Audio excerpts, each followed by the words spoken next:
Sir eagle movie చూసారా? నేను చూసాను. చూసారా, ఎలా అనిపించింది? దాంట్లో రవితేజ ఎందుకైతే ఆ సినిమా రవితేజ ఎందుకైతే నాకు సపరేట్ కావాలి, రవితేజని మెచ్చుకోవాలి.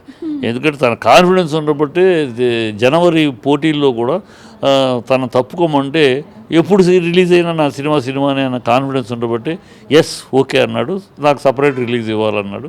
ఇచ్చిన బ్రహ్మాండంగా ఆడియన్స్లో మంచి టాక్ వచ్చింది, బ్లాక్ బస్టర్ అంటున్నారు. రవితేజ కూడా బ్రహ్మాండంగా చేశాడు. రవితేజ నుంచి ఎక్స్పెక్ట్ చేసే ఎంటర్టైన్మెంట్ ఉంది, రవితేజ నుంచి ఎక్స్పెక్ట్ చేసే యాక్షన్ పార్ట్ ఉంది, డ్రామా ఉంది.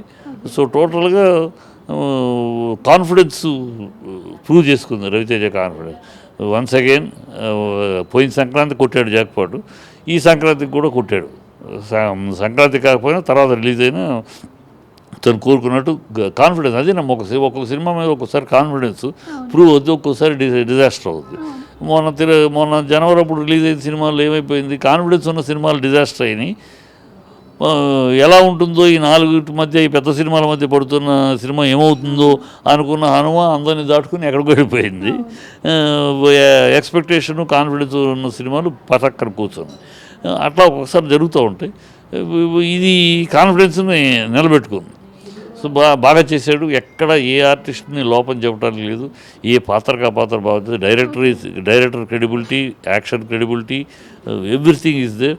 ఎక్కడ లూజ్ ఎండ్స్ లేకుండా, బోర్ కూడా ఎక్కడ ఫస్ట్ హాఫ్ బాగుంది, సెకండ్ హాఫ్ బాగాలేదు, అక్కడ కొంచెం స్లో ఉంది, ఏమీ లేకుండా start to finish race start అయితే ఫోటో ఫినిష్ దాకా జమ్మని వెళ్ళింది. నేను మీరు ప్రతి మూవీకి ఒకటి చెప్తారు, average, good, very good, excellent. దీనికి ఏమి ఇస్తారు?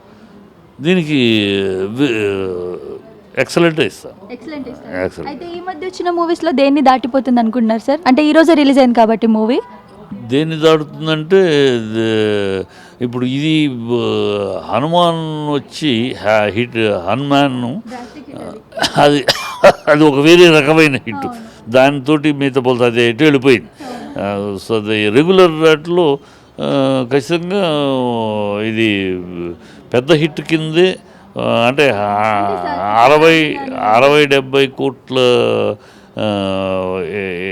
దాటి 80 crores రేంజ్లోకి వెళ్ళే సినిమా అవుతుంది. యానిమల్ దగ్గర దాకా వెళ్తుంది. Thank you sir.